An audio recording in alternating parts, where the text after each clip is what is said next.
It's about all of us coming together and making something special here and really making Broncos country proud, because that's what it's about. We got to win some games. Didn't age well, because that certainly did not happen. The Broncos' humiliating 51-14 blowout yesterday seemed to finally seal the deal. Nathaniel Hackett is out. He leaves the team with a 4-11 record and the lowest scoring offense in the NFL. New Broncos and Walmart owner Greg Penner said in a statement today, Broncos fans deserve much better. He said moving forward, the team will carefully evaluate every aspect of football operations, saying they'll make whatever changes are necessary to restore the Broncos' winning tradition. Hackett struggled from the get-go. He struggled to make quick decisions. The team hired Jerry Rossberg after only 2 games to kind of step in and help Hackett manage things. And now he is the interim head coach as we go into these last 2 games. Let's bring in Jacob Toby joining us. Busy day for you. Lots of changes are happening even tonight. Yeah, there were changes today and changes tonight. This news just breaking about an hour ago that the Broncos have fired a couple coaches. Our Broncos insider Mike Kliss was first to report that Denver has fired special teams coordinator Dwayne Stukes and offensive line coach Butch Barry. So more changes here. Mike Mallory will coach special teams and Ben Steele will coach the offensive line for the last 2 games of the season. The O-line was bad. They allowed an NFL most 57 sacks and ranked 23rd in rushing. Special teams, just as bad. They had the 32nd ranked kickoff return unit and 31st ranked field goal percentage. Yikes. So now that Hackett has been let go, who are the possible candidates to take over as Broncos' next head coach? Hopefully someone with experience like Jim Harbaugh, current Michigan head coach. His team's currently in the college football playoff.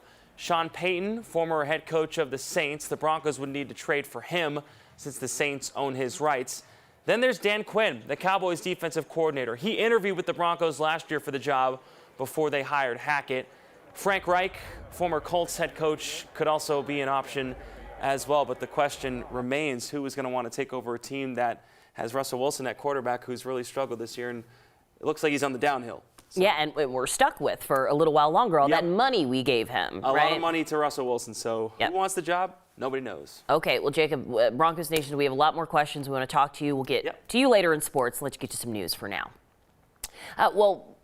Yes. Okay, tonight, Broncos fans certainly have a lot of questions, and they want to know what's Walmart's return policy on a head coach. Our Cole Sullivan brought that question to the new owner's front door. Look, I'm new here, and I don't know a lot about the Broncos, but from what I can tell, Walmart just fired the head coach. Kind of. So let's go find out what shoppers think. Excuse me. I'm sorry, I don't mean to bug you. Hey man, excuse me, I don't mean to bug you. My name's Cole, I'm with Channel 9. We're talking to people today about the Broncos. You guys big Broncos fans? You guys see they fired their head coach today? Did you see a head coach in there on rollback, or? No. What do you think about the Broncos firing their head coach? Oh. I think that's good. I think that's a good step there. We're happy, but other people need to go too. Is you a big Broncos fan? Oh, forget them. They just don't seem like they have any oomph to them, or, you know. No oomph to them. Yeah, I know. Changes need to be made. You think this is the right change? Yeah. It starts from the top. Everything starts from the top, I think. What do you think about the Broncos firing their head coach today? Probably the best thing they did. Best thing they did all season? Yes. I don't know. We haven't been doing very well. No. At all. No. So, how I feel about that? I do. I think they ought to start over and see what happens. Start over. The Broncos will be having a press conference tomorrow to discuss Hackett's firing. That happens at 10 a.m. and of course you can watch it live on 9 News and on the 9 News Plus app. It's a nightmare. I've come through here all the time. I've never seen this many people in my life. It's a nightmare. Ooh, I can tell you firsthand. Nearly 4,000 flights were canceled and another 8,000 were delayed across the U.S. today alone, as airlines are still struggling to catch up with delays from this weekend storm. Nearly 1,000 of those delays and cancellations were coming in or out of Denver.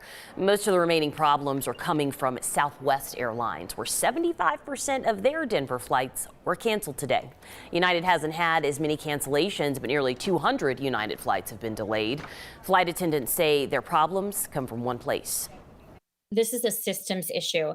Southwest Airlines was staffed, its employees were ready to go to work, but when they chose to take flights into the middle of the storm or not preemptively cancel enough flights, their systems have not been able to keep up.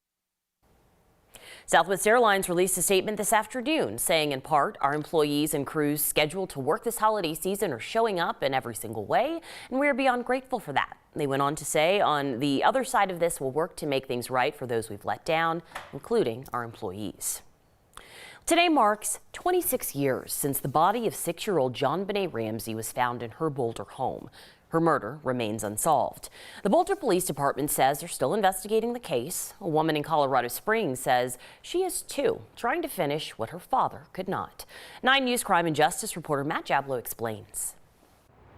I do believe it can be solved. For 26 years, countless people around the world have been fascinated by the murder of JonBenet Ramsey. It just seems like there's something going on all the time. But few people are as personally committed to the case as Cindy Mara, a paralegal at a Colorado Springs law firm, for whom finding JonBenet's killer is a matter of family pride. The only reason that we're doing this is because of my dad. Mara's dad was Lou Smith, a longtime Colorado Springs homicide detective. My dad was my hero. Soon after JonBenet was murdered, Smith came out of retirement to help the Boulder DA's office investigate the case.